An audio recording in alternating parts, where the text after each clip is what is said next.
Kings and queens. You are now tuned into Worldwide Underground and Accelerated Radio. Happy New Year. I was texting a lot of my family and friends. We made it, y'all. You know, we're blessed to see another. Amen, amen. This morning, I had the pleasure.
Worldwide Underground is. The number is 310-910-9676. We're gonna go to a commercial. When we come back, I'm gonna introduce you to a man who, you know, grew up in it and through the love of God and family and I say it all the time, good parents and sports. He played sports. You know, the homies respected that. And he had hands and he was in shape. The homies, he made them respect that. And then he just gave back. From the time he finished college, he gave back. You know what? I'm going to give back to my community. It's in his heart. It's in his spirit. And now his pineal gland is open and he knows the truth.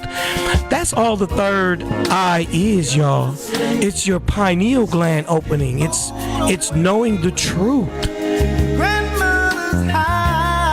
You're tuned into Worldwide Underground on Accelerated Radio. Yeah, all right. You are now tuned in to Worldwide Underground Community News and Sports. I am your host, King Ed. And without further ado, I'm going to bring in one of the literary minds of our time, a person who loves his people, cares about his community, the Prince of Pan-Africanism, Dr. Umar Johnson. Doctor, welcome to the show. Peace and love, my brother. Thanks for having me. Thank you for coming to LA and blessing us with your presence, brother. Dr. Umar will be speaking tomorrow at Ward AME on 25th Street. That is 1177 25th Street in the hood, in the city of Los Angeles, brother. I know they say it never rains in Southern California, but it's been a little nasty these last couple of days. That's all right. It beats the winner of the West Coast, the winner of the East Coast any day. Any day. I know that's right. So, brother, I'm not going to attempt to tell the people, and there are some who still, you know, in their ignorant bliss, brother. Please tell the Accelerated Radio family about yourself. Certainly. I'm a doctor of clinical psychology, certified school psychologist. My expertise is in differential diagnosis of black boys for learning disabilities and ADHD, which basically means my job is to come in and see what the real reason is behind the lack of academic progress that our children sometimes make. As you know, in the schools, they're so quick to pull the learning disability trigger. They're so quick to pull the ADHD trigger. And my job is to come in and say, slow down. The reason he's struggling has nothing to do with ADHD. He simply ain't been taught. Or maybe he's dealing with family issues. Or maybe there's self-esteem problems here. Let's put him on Ritalin. Let's put him on Prozac. Brother, exactly. So in addition, go ahead. I'm sorry. Let me finish that out, though. In addition to that, I'm author of the book Psychoacademic Holocaust, the Special Education and ADHD Wars Against Black Boys, which is the only book ever written by a black psychologist that teaches our parents how to fight back against the system of miseducation. I'm founder of the Unapologetically African Black College and Consciousness Tour, as well as the National Independent Black Parent Association. And we'll be having our third training conference in San Diego. As a matter of fact, the last weekend of this month, Friday and Saturday, January 27th and 28th at the World Beat Cultural Center, 9 a.m. to 6 p.m.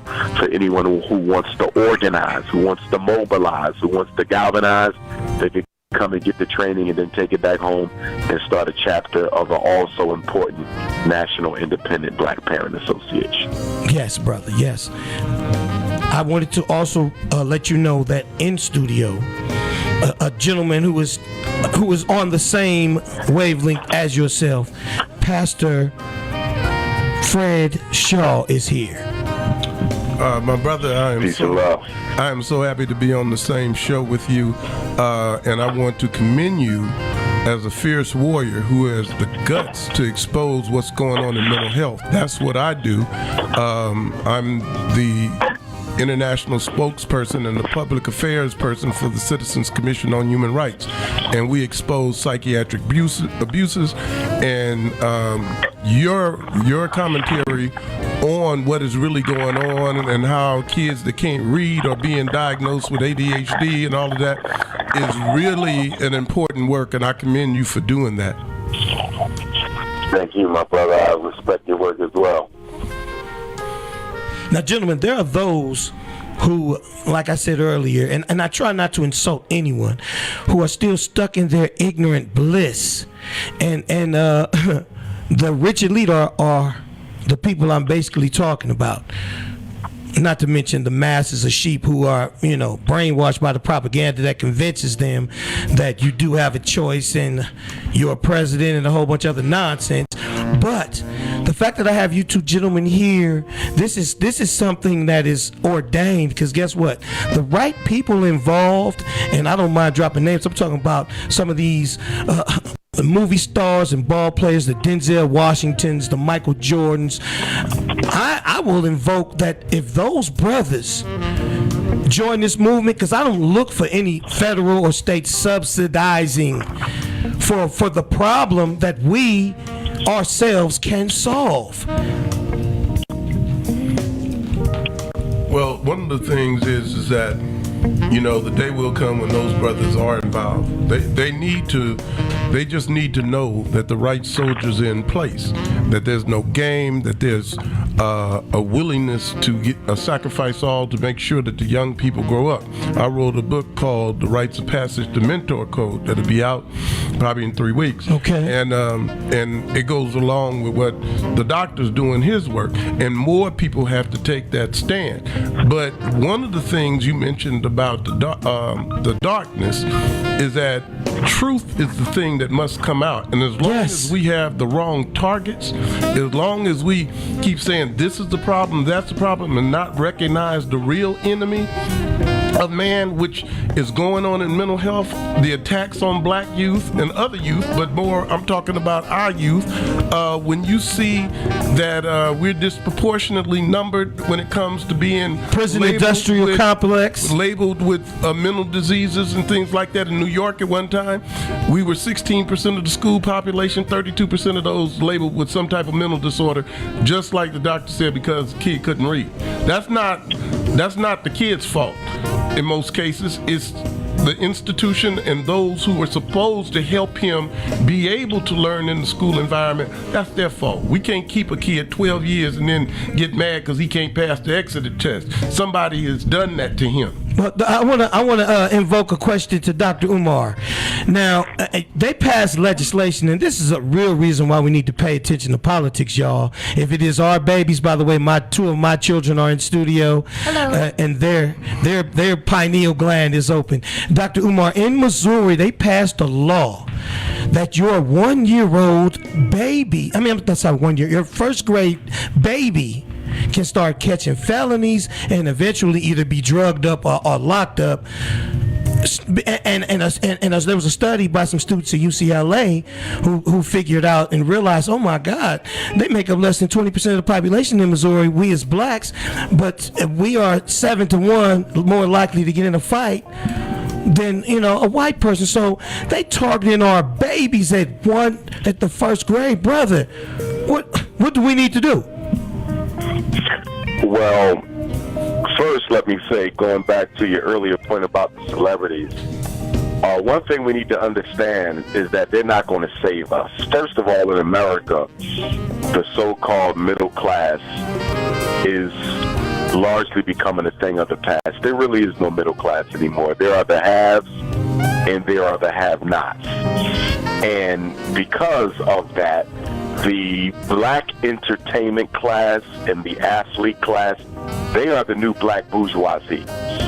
And just like any other black bourgeoisie that we have, they are very afraid of losing their particular status within the white reality. So they're not going to save us.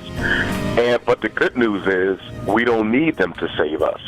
I mean, we spent $600 million on McDonald's last year, $2 billion on sneakers, $4 billion on alcohol, $9 billion on weave and perm. Wow. Philadelphia, $3 billion on Christmas. Brooklyn, $8 billion on Christmas. Los Angeles, you guys spent about $6 billion on Christmas.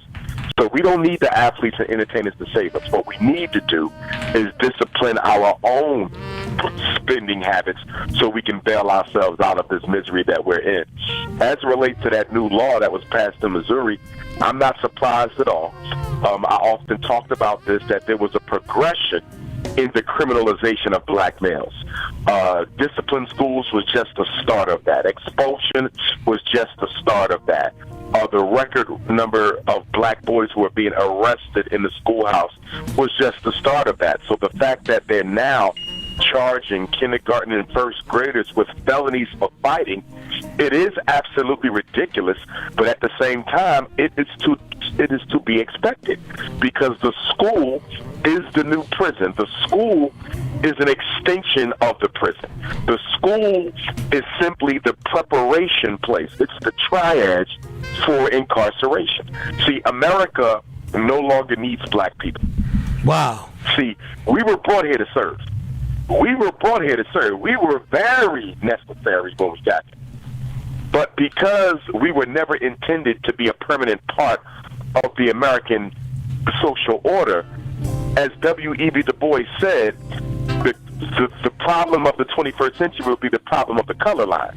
Well, what he was really saying is the problem of the 21st century will be what to do with these colored people who we do not want. Wow. And so since we're no longer needed for the economic order to function, what do you do with 40 to 50 million people who you do not like, do not want, never intended them to be here? Here's the one thing we fail to realize. Africans in America, American Africans, are the only non-white group in this country who cannot be deported back to their ancestral homeland. We're the only ones. Chinese can be sent back to China. Arabs can be sent back to the Middle East. East Indians can be sent back to India. Anyone can be sent home except us. Slavery destroyed our psychological and political relationship with Africa. So the average African American does not see themselves as African at all. They have no psychological connectivity to the African continent. So you cannot put us on a boat or an airplane and send us away, because slavery destroyed that relationship we had with our ancestral homeland. So what do you do with 40 million people who you don't want and you cannot deport?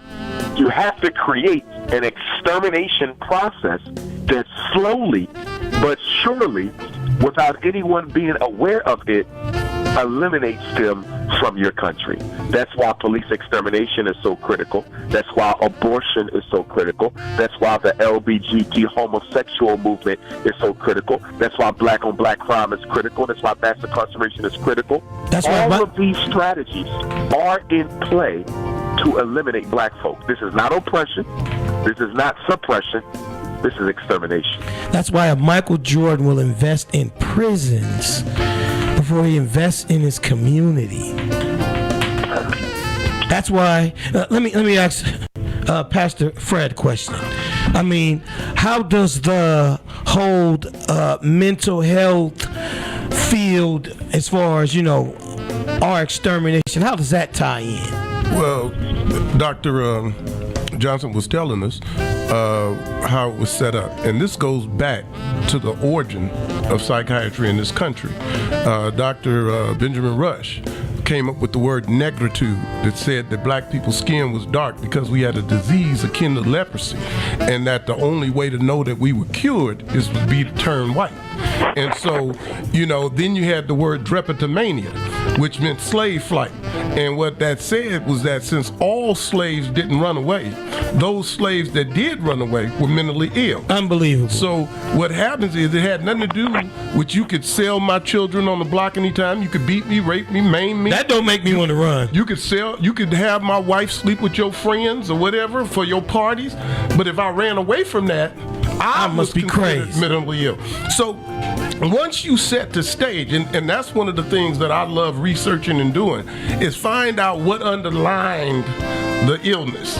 We a lot of times deal with the Band-Aid, but we got to find the culprit, the right reason that this occurred. And it was because we have a field like the American Psychological Association in the 1950s saying that blacks, Hispanics, and Native Americans shouldn't even be allowed to have children. Wow. So in the 50s and 60s. In the 70s, we had psychiatrists saying that blacks were used for psychosurgery because it was cheaper to use niggas than cats. Unbelievable. Okay, because we were... This was in a journal somewhere? Man, this is an actual statement by a CIA-funded group that was doing psychosurgery in the prison systems in New Orleans. See, so what the doctor is telling you is absolutely right. This thing is not by accident.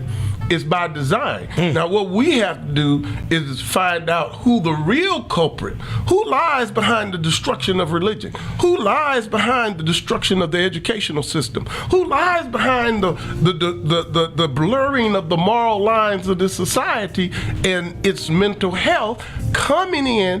Do you know that they drugged 270,000 children with these drugs from age 0 to 1 and 1 million from 0 to 5? 1 million. A kid hasn't even developed. He don't even know who he is. They trying to kill us. Well, the doctor telling you that.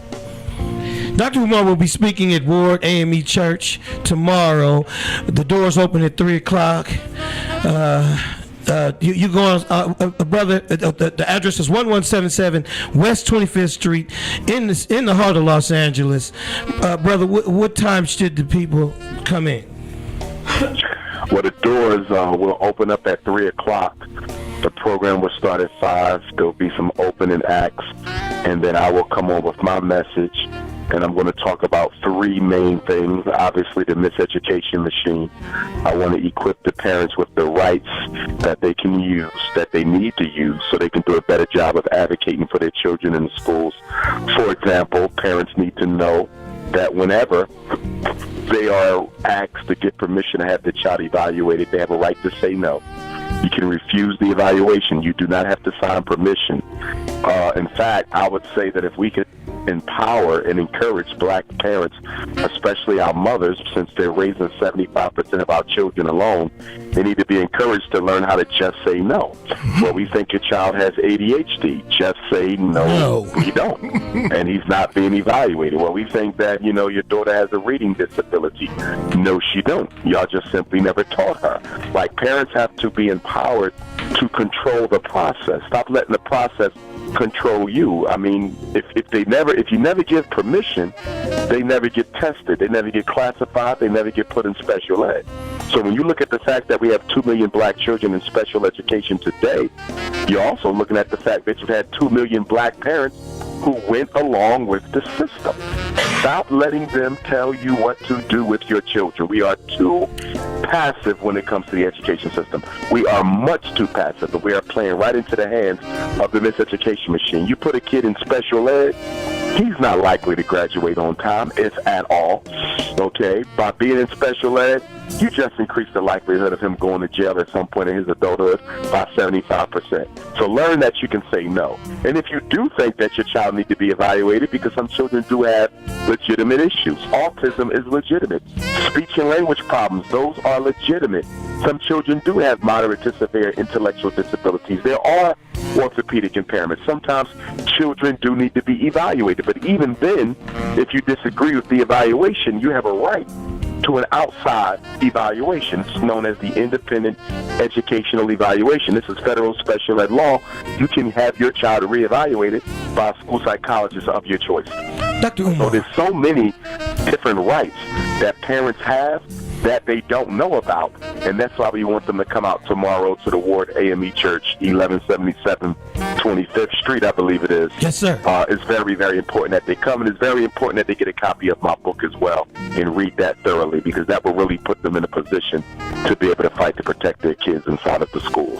Yes, sir. Dr. Umar, my daughter is sitting in studio, and she just texted me a message. She has a question for Dr. Umar.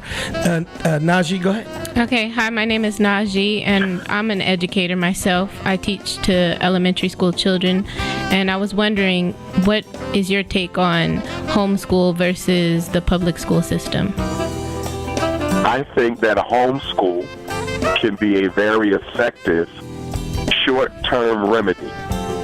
I think it is an option that a lot of parents should consider. I know for a fact that homeschool statistically in America are homeschooling now than they have ever before. Okay, especially white parents. They lead the country, obviously, because they make the majority of the country. But many people are homeschooling across race, across class, across community. Now, but here's my thing about homeschooling. If you're going to homeschool, you need to make sure, number one, that you have the time to do it. Number two, that you have the discipline and the dedication to do it.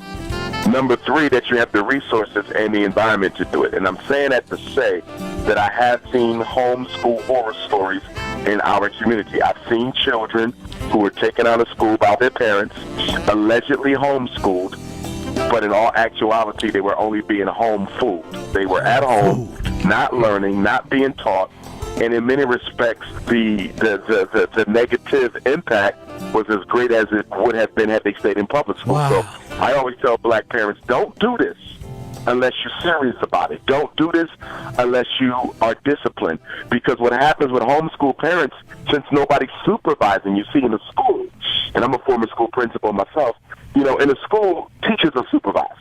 So Right. you can't really cut up for so much because someone's watching you. But when you're a homeschool and you're the parent, that means you're the superintendent, you're the principal, and you're the teacher. You're the superintendent, you're the principal, and you're the teacher. So if you're not disciplined, and if you're not motivated, and you're not organized, you'll wake up on Monday and say, I don't feel good, we'll do it tomorrow. And then Tuesday comes, an emergency kicks off. Wednesday comes, the kid ain't feeling well. Thursday comes, something happened in your family. You couldn't homeschool today. Friday comes, something else came up, and a whole week then went by, and you didn't even give your child 5 minutes worth of instruction. And before you know it, 1 week turns into a month. There's only 9 months in the school year, 180 days, and you realize out of 180 days, you may have only taught your child 80 days. Wow. So a child can still be miseducated with homeschool. But let me say this point if I can. For us as a people, it does not make any sense. In fact, it is downright embarrassing to me for our children to have to subsist on a homeschool education when they are part of a community that grosses over $1 trillion every year and clearly has the disposable income to build schools for their children. The fact that our parents have to homeschool and the fact that they don't have viable independent schools that they can send their children to speaks to how low black children are on the priority list for black people. It's absolutely, it makes no sense for a parent to have to homeschool a black child when we spending $2 billion on Air Jordans every year. Why do they have to homeschool? Why don't we have schools that our children can go to? It's because we do not value black children. When you want to do an assessment of how much respect people have for themselves, you look at how much respect they show to their children. Wow. Did he answer your question, daughter? Yeah, he answered my question. I have one other question for you, though, because I feel like the kids that I work with, and when I was in school, we learned a lot from our peers. So what do you think about socialization? Well, that's another reason. That's another thing. That's another potential risk of a homeschool. You have to guarantee that the children receive that socialization. And that's another reason why I am an advocate of independent African-centered schools, because if there's anything you need to teach black children, you need to teach them how to get along with each other.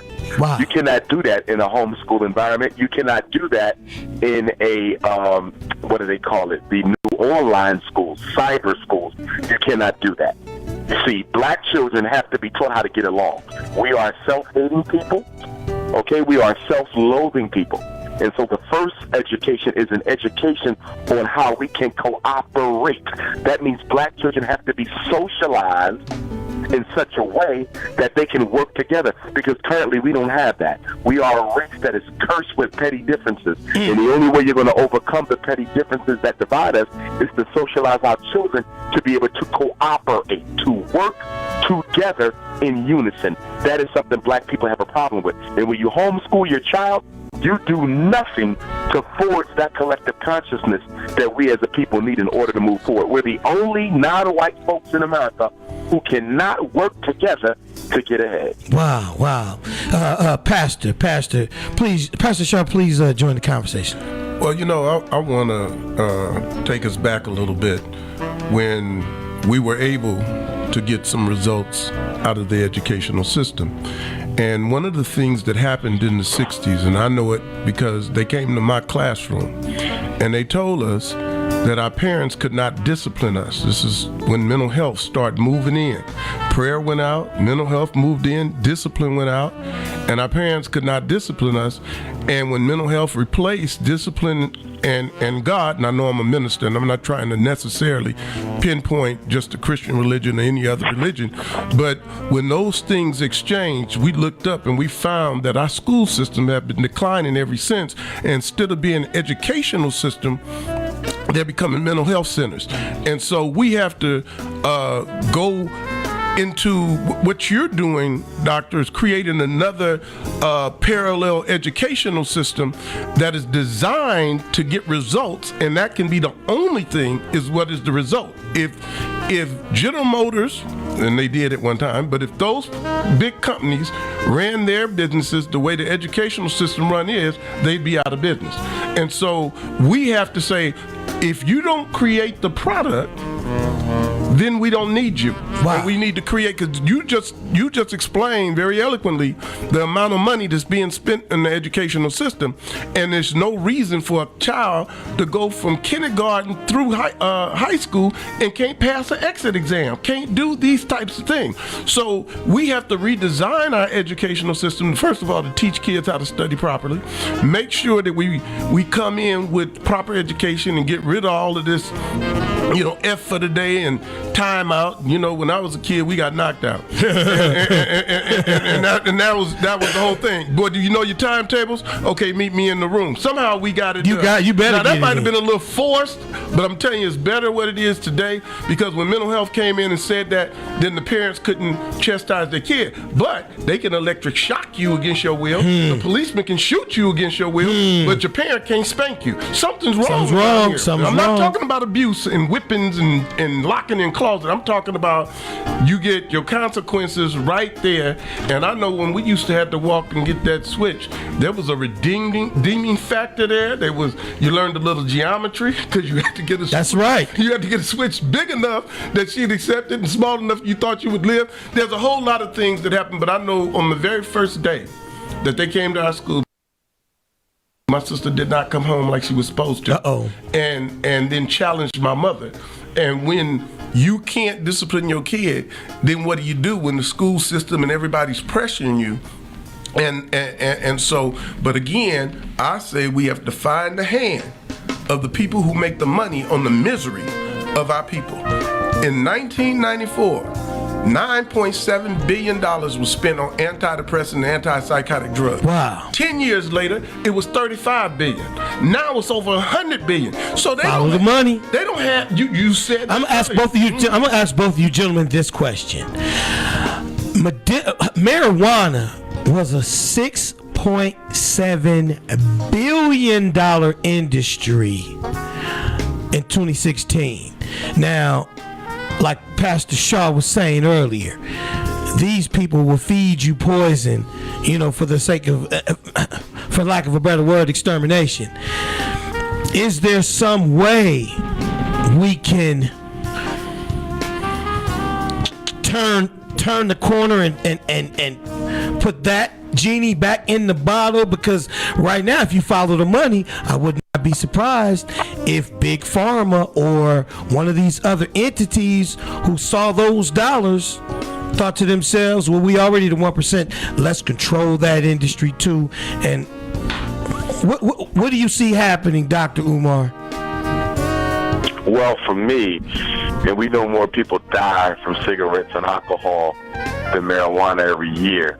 However, I'm not a big fan of the medical marijuana. I just read an article yesterday where hospitals were expressing concern of the number of people who are coming to them with complications from the medical marijuana. I've always believed that the medical marijuana that would come into the black community would be sprayed or tainted or poisoned in some way. Chemical warfare has always been the order of the day whenever we dealt with white folks. But above and beyond that, from a mental health perspective, I mean, as a therapist, I don't like whenever my client can find an escape route from dealing with their problems. Whenever there is any opportunity for them to escape their obligation to face their personal inadequacies, it's never a good thing. So whether it's cigarettes, whether it's alcohol, whether it's crack, or whether it's marijuana. Now, marijuana may not kill you, but your addiction to marijuana can still significantly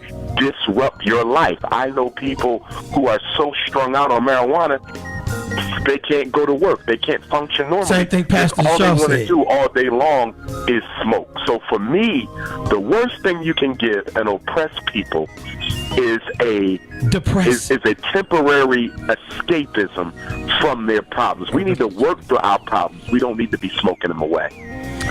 That money, Dr. Shaw, that money, is it going to sway these evil entities into doing what basically Dr. Umar Johnson was saying, veg us out, zombie us out? Well, that's the intent behind these drugs. Nope, they've never given you anything that they thought would work. So why all of a sudden, marijuana is the thing? But let me just say this. As we become more and more of a drug culture, then they don't have to worry about us. We enslave ourselves Wow. for our lack of knowledge because we can't even learn. Like I said, we can't even stagger through the door of opportunity because we always high. And when you look at it, I wouldn't even be surprised, and Doc would probably know more about that than me, if mental health isn't behind that. Because I know they're behind trying to bring ecstasy and magic mushrooms up as a method of treating mental illness when we've always thought that that's what caused mental illness. And then we see that cocaine is nothing but Ritalin and meth is nothing but Adderall. So we're looking at a drug culture being pushed on us, even though Nancy Reagan stood up there and said, let's just say no. Well, wow. Now it's a $6.7 billion industry. Evidently, she wasn't talking to us. Wow. And our people, if you behind, Dr. King said, if a man is behind in a race, he must run faster than the man in front, or he will forever remain behind. So if we are using all of these prescription drugs, if we're using all these street drugs, if we smoking marijuana every day, if we doing that, how do we ever catch up? We don't catch up. Wow. When I was a kid, there was some tough guys out there in the gangs. Mm-hmm. Me and my friends could stand up to them. Why? Because we wasn't on drugs. Well, you're 6'5". Well, but I was only 160 pounds at the time. Okay. But the thing is that we knew one thing: we were in better shape. Right. We work out. We athletes. And we were athletic, and all we had to do was overcome our own fear of what they supposed to be. Well, with these drugs in our system, we don't overcome that fear. Wow. We don't even know the fear is there. Wow. So, and then look at what happened today. Look at what happened in Dallas with the killing of the police there. Look at what happened. All these people are on these psychotropic drugs. Wow. Why the people in Columbine on these drugs? Why was Hitler on these drugs? Why were all of these people on these drugs? Why is everybody in mental health? There's not a lot of men like Dr. Johnson out there. There's not a lot of people who are actually concerned about the welfare. But then that's why he's exposing so much, because he is concerned. But most people in the field of mental health do not have the concern for the people, because they consider people not as spiritual beings, but as animals. Wow. Animals. Not even a man, not even human. Look, there's no other creature on planet Earth who can put a satellite on a moving asteroid, or create this studio, or the algorithms that go into a phone. There's something different about man. And even if you said he did not have a soul, the intellect so superior to anything else on earth, you would still have to put it in the realm of the supernatural. So it's like, if you believe in the spirit, if you believe in God or not, or whatever, you still have to know that there's a separation between us and any other. The lion get to acting up, we put his head on a mantle. We make a snake a belt, and we put an alligator in his shoe. Feet. That's right. So none of them can do that to us. Right. So, we have to come with the idea that, man, in fact, even Doc could tell you this. The word psychology, psych means soul, ology is the study of.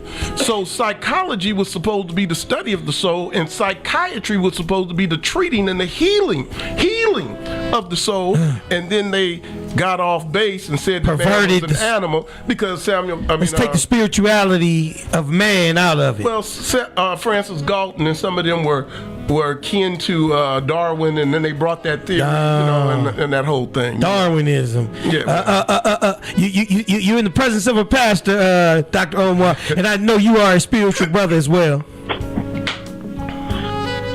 Say that again, my brother. I'm sorry. You're in the presence of a pastor, and I know you are a spiritual brother yourself. Oh, yes, sir. Without question. Without question. The saddest thing about this, well, number one, and the pastor may have alluded to it, the publicly traded Wall Street drug companies play a major role in all of this. A lot of the diagnoses that are created are largely lobbied for by the drug companies themselves. In fact, you could probably even argue now that there is no new disorder that is created that does not bring with it some degree of drug profit. I mean, you look at the ADHD market, that's a $30 billion market just on the boys. You're talking about mega billions of dollars here, from the antidepressants to the ADHDs. And let's be clear, mental capitalism, is more powerful than almost any. Your margin of profit is greater in mental health than it is for anything else you can sell. Follow the money. Because in order for you to get rich selling cars, you have to first produce a car. If you want to get rich selling computers, you have to first manufacture a computer. There's some cost that is associated in you producing the product that is for sale. But in mental health, there needs to be no physical product in order for you to get paid. In other words, you're getting paid off of disorders that can't even be proven to exist. Wow, Pastor. You cannot see or touch or taste or smell ADHD. You cannot see or touch or taste or smell a learning disability. You cannot prove it. There is no science that can verify it. So you're making millions of dollars off of something that people assume exists but cannot be proven to exist. Dr. Johnson, Pastor Shaw blew me away the other day. We were talking, and I'm running through all the people in the president's cabinet who makes the most money. I'm thinking, one of these dudes who own Halliburton, he said, nope. And I wasn't going to get it. I said, who? Tell Dr. Shaw, who made the most money as a person in the president's cabinet? What president was that, by the way? Well, a minute. Which one you talking about making the most money? What do you mean? We were having a conversation about these crooked politicians and the lobbyists, and you told me, Well, let me just say this. When we passed the Child Safety Medication Act and it was signed into law by George Bush, the one thing that was happening was 6 of us. There was 600 lobbyists on the Hill at that time. I've heard that there's 1,400 on the Hill now. So the amount of money that's being made by people that's sitting there is tremendous. And the thing is, though, but I want to commend Dr. Johnson because he's the first psychologist, especially of his stature, that I've ever heard admit publicly and in my presence that there is no scientific proof for ADHD, bipolar, and all that stuff. Life is bipolar. You know, I've been one step from being homeless, and I've been one step from being rich. It's like it goes up and down. That's life. And it is your own intestinal fortitude, undrugged, that allow you to work through your problems. So you're supposed to have a symptom. If my daughters lose me, if I die, they're supposed to be sad. I went through severe depression when my dad died. I didn't take one pill, okay? Because that which does not kill you, your faith, amen, make you stronger. And so when you handle things spiritually and you have people in your environment to know how to, I came out of that and I could handle the death of my mother. Amen. So the thing is, if my wife, and I love my wife, I even like her. A little bit. I like my girlfriend too, a little bit. If my wife leaves me and I get depressed, I don't need a pill. I need the skill to get my wife back. That's right. And once she comes back, my depression will be gone. If I lose my house and my job and I'm almost homeless, I'm gonna be depressed. But if I hit the lottery, so what I'm saying to you is that we must come up with solutions to people's problems instead of drugging it. Pills cannot replace prayer. We have to be say that again. Come on now. Pills cannot replace prayer. And if we don't put ourselves out there to find out who we are, and if and I'm trying not to preach, but if we're children of God and we can't handle our problems, then evidently that's a question of your faith right there. Faith is your God is that drug. Faith is the substance of things hoped for and the evidence of things not seen. If we understand, going back to his education, that substance means sub means under and stance means to stand. So faith is the understanding of the things. See, once we understand that, it's a whole different ballgame. The Bible says, all thy getting get understand. See, you're trying to get me over there. That's all right. Go ahead, preacher. Go ahead. Let me get back to so what we have to understand is that which denied the existence of the soul and attacked every religion on the planet by denying the existence of the soul, which denied the existence of God, which believed man was an animal. Well, we're running around looking at Muslims and Scientologists and Jews and all this being the Antichrist, and the Antichrist is right there causing the division. Wow. And you said the word division. Antichrist is against causing the division. And it's that. So anyway, let me just say this to put things back on perspective. We have to be able to understand that a trap would not be a trap if we could see it coming. Wow, it wouldn't be a trap if you could see it coming. If you could see it coming, it wouldn't be a trap. So therefore, we must always look for the trap. There's an old saying, if you can't find the sucker in the first 15 minutes of the game, you are the sucker. So we must know that this is being played on us, and I'm just so happy that people like the doctor, and there's others out here, and I agree with something he said earlier. The people that we want to support us as celebrities, they are already compromised. But why do we need them if we got... Well, listen, both of you brothers just blew my mind, but I'm going to tell you right now, I am going to continue to push Dr. Umar, your movement, and try to reach out to the ignorantly blissed. that blissfully ignorant. Yeah, that's what I call them. And I try not to insult anybody, because if you are living that life where, none of this touches you and you on a mountain or a cloud somewhere, I'm happy for you. I'm not even hating on you. But if you look in the mirror and you look like me, and you see my brothers and sisters suffering, it hurts me. Tamir Rice was 12 years old. Sandra Bland was a grown woman, but I loved her energy and I loved her spirit. And my daughter told me when I started first doing my show, she said, "Dad, you could steal that from your girl, Kings and Queens, every time I open." Shout out to Sandra Bland. If that don't bother you, it's something wrong with your soul. And I don't know if I could.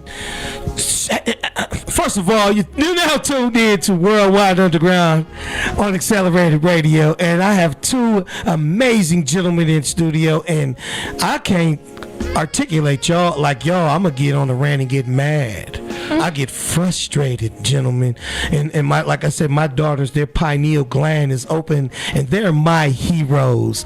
Gentlemen, my daughters are sitting in this conversation, and I'm gonna ask y'all this question: the women's place in the movement, Dr. Yes, sir. What's that question, my brother? I work with a lot of grassroots organizations out here in Los Angeles. I sit at the ceasefire table. As a matter of fact, those are some of the people that I invited and told at the last meeting that they should be at the church. And hopefully you'll shake some of those brothers and sisters' hands. And what I run into is a lot of these brothers out here so stuck on the male gender being what it is, to where woman, no, you can't. And these sisters get denied. You're talking about poor Hillary hitting the ceiling. I see sisters out here on the front lines, brother, not getting the respect they deserve sometimes. And maybe these brothers out here, and please feel free to speak on this tomorrow. And when you speak, the women out here don't get the credit they deserve, as far as I'm concerned. What is your take? I think it goes both ways. I think that one of the additional strains that we have to be concerned about with the black male-female relationship debacle is the fact that the black man is the only black man, is the only man in America who is out-earned and out-educated by his counterpart. The black woman is the only woman in America who earns more and is more educated than her man. So what you're dealing with there is a power dynamic that is imbalancing the black home, because it's not that she makes equal to her man or that she is equally educated to her man. She's out-educating her man. And this is of no fault to the black woman. I want to be clear about that. In fact, it was engineered by the American power structure to basically render the black man useless in the eyes of black women. So when the Holocaust against black men began taking place, not even the black woman would speak up for him. So we got to be very clear why this is being done. The white man is trying to engineer a situation where the black woman will support him in his extermination of black brothers. And so I have to commend all the sisters who have not fallen for the rhetoric that the reason why black men are unemployed or underemployed and mass incarcerated is because they don't want to do better. Criminals are not born. Criminals are made. Any one of us will become a criminal tomorrow if our ability to earn a decent income to take care of our children was suddenly taken away from us. You go back in American history 75 to 100 years ago, and you'll find that the criminals were not black predominantly. The gangs were ran by Irish gangsters, Italian gangsters, Jewish gangsters. They were the ones who peddled the booze. They were the ones who broke the law, ran the gangs, killed each other in the streets, got drunk, ran the rackets. They broke the law not because they wanted to be criminals, but they had no other choice. But beginning in 1940, the United States government upgraded Southern European immigrants to full-fledged white status. They gave the Irish the police departments of America. They gave the Italians the fire departments of America, and they gave the European Jews the civil service downtown jobs that they still dominate to this day. All we did was move into the criminal underworld that was formerly occupied by white folks. So this whole notion that crime is a personality deficiency, I totally disagree with that. Half the black men in America have been unemployed consistently since 1980. Part of that has to do with the deindustrialization of the black community. Keep in mind, up until 1970, you did not even need a high school diploma to earn a decent living because America was predominantly an industrial country. What do we make now? Our grandparents, now we have a technological situation which is making the need for human labor even less relevant. Most of us have grandparents and great-grandparents who were able to live decent lives, decent middle-class lives with a sixth-grade education. Why? Because they were able to go and work for a factory. Those factory jobs gave our grandparents and great-grandparents decent lives. But when they deindustrialized the inner city and then they turned right around and deindustrialized the high school, they took out of the inner city high schools all of the building construction trade programs, the carpentry, the plumbing, the electrician, the brick masonry, and they started sending everybody to college. The worst thing the black community could have done was allow them to deindustrialize the high schools and send all of our children to college. And now we got a situation where we have only over 2 million African Americans with master's and doctorate degrees who cannot even find work. America does not need the black man anymore. So we better create our own economy or there will be no black people in America. Pastor Shaw. Well, you know, we know the stage has been set. And when we get outside of ourselves and we forget the importance of family, we forget the importance of structure. When we start listening to outside entities to tell us how we're supposed to be as women and how a man is not needed and how he's nothing, we set the stage for the separation. Now, one of the things, though, the sisters can be responsible for, because she has to know her role in the family. Mm-hmm. She is the mind of her man. Whoa. So she's the mind of her man. If we look spiritually, we see that when Adam and Eve was tempted, mm-hmm. And God asked them, had they ate of the tree? He said, he blamed it on the woman. We saw that the serpent came and tempted the woman, because once you had the woman, you had the man. That was part of that white culture demonizing the black woman in the Bible. Well, but the point of it is this. She has to understand that she sets the stage. If she decided tomorrow that men would not walk around with saggy pants, that they didn't want nobody that didn't graduate from high school, if they didn't do that, the game would change. But as long as that's acceptable, and as long as we like the bad boy, and as long as we gonna get what we asked for. That's what I was thinking. My daughters are having a conversation right now about, but what about these, dudes out here? How do you deal with them? First and foremost, when you're young. Okay, hold on. When you're young, don't interrupt me, please. When you're young, you think the wrong thing is so sexy. The wrong thing about somebody you are attracted to. But it is only when you get older enough and mature enough to realize, you know what? My man crush Monday didn't deserve any part of me. It was what I thought was fly or cute or his swag or whatever. This Negro wasn't nothing but the worst thing that ever happened to me. And the same thing for you young brothers out there too. The same thing that you look at her at 20, 19, 20, 21. By the time you 40, 50, 60 years old, you think to yourself, ooh, that's the wrong reason to wanna even put my seed in that woman. And look at my engineer Heidi is smiling. Brother, your mindset changes as you get older, and then that's why you need to lean on the wisdom of the elders, because brother, the same thing that turned you on at one age, it ain't gonna turn. Sisters, you think it's cute, you think they want to laugh. Can I talk, please? Please go ahead. Okay, you trying to play me? I date nerds, I date squares, but our black men, I want to know, how can I be patient with him?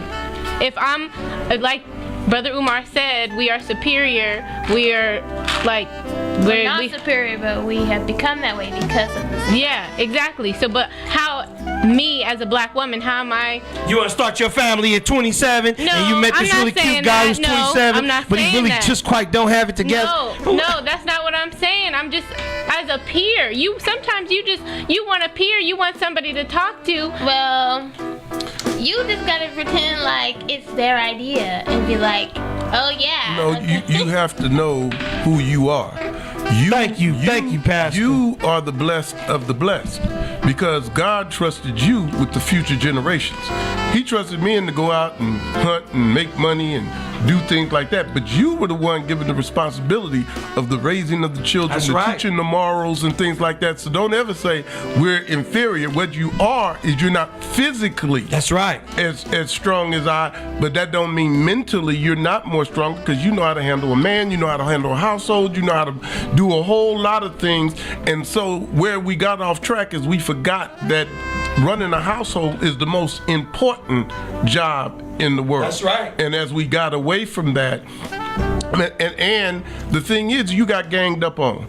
Not only did you get ganged up on a society where every man that seemed to have a dollar so he can have his pick of the women, because there's so many failures out here, and we did not demand that they be self. Then mental health came in there. They started their problems and how they did it. And then society, basically, you had the women's movement that didn't have a need for a man. So all of this went into the psyche of our people, and we lost our way. And the doctor pointed out so eloquently, since this is a society that based everything on money, that's why the drug companies make so much money, and that's why then we consider a man not valuable when he doesn't make enough money. And he can be a good brother, but if he don't make enough money, then he's a sucker or something. And that's where the whole thing, we're not looking at people for who they are. We're looking at people for what we... Yeah, I mean, I understand that. And I'm not saying the fact that he's not educated as me, or the fact that he may or may not possess the same amount of money I make.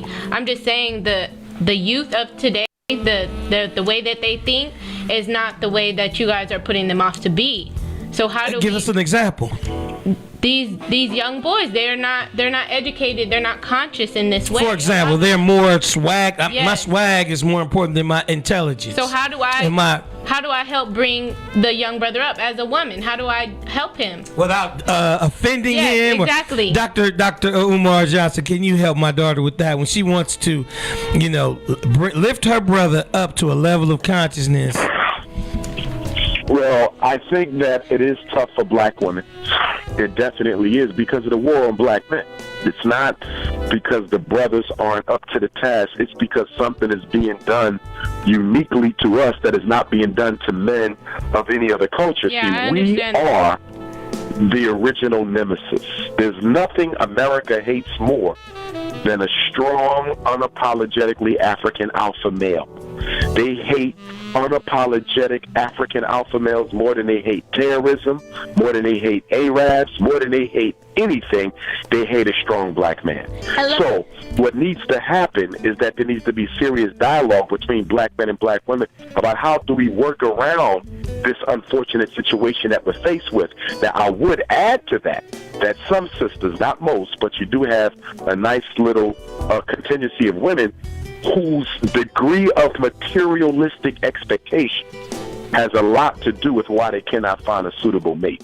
Say that again. I work with a lot of black professional women, and the sole reason why they cannot find a good man is because they have almost a supernatural economic expectation of what he can do for them. And from a therapist perspective, it's unfortunate Because a lot of sisters are going to spend the rest of their lives alone, not because there's no good men out there, but because they're looking for a man who can do things for her that are not necessary in order for you to be happy. Wow. He does not have to make $250,000 a year. He does not have to provide you with Oprah's house. You know, so some sisters have to tone down their economic expectation. It is way out of control, and it is based on pure, conspicuous consumption. Wow. Daughter, does that kind of answer your question? I can answer her question. You have a question? This is my other daughter, Jada. I can put her question into perspective because I don't think she's really getting it.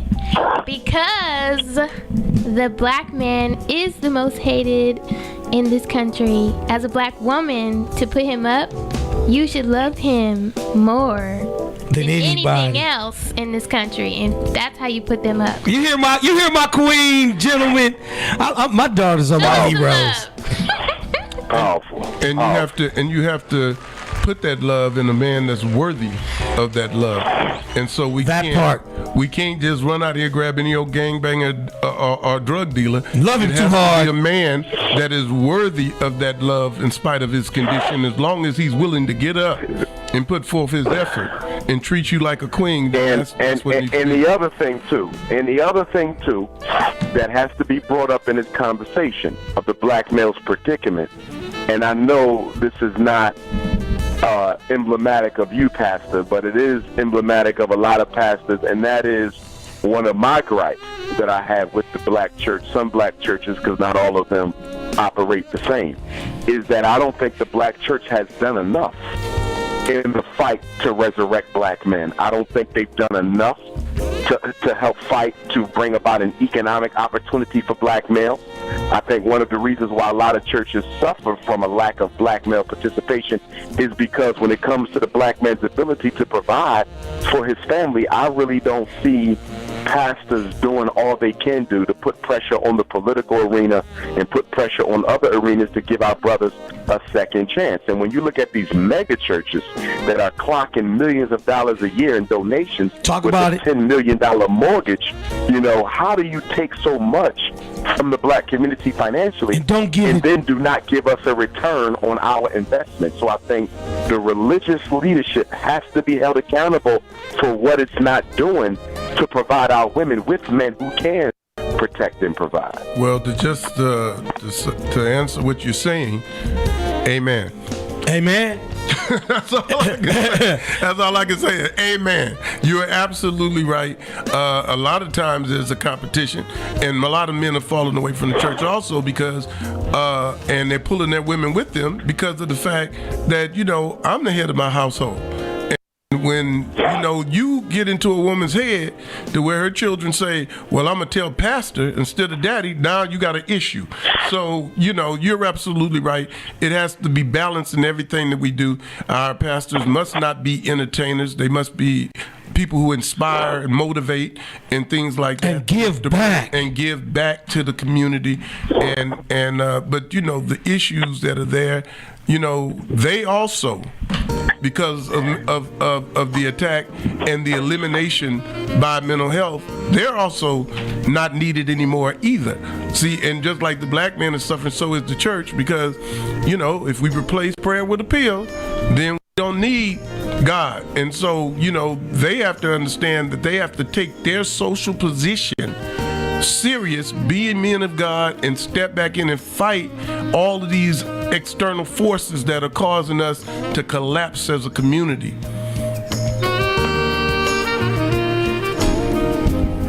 Dr. Johnson. Did we lose Dr. Johnson?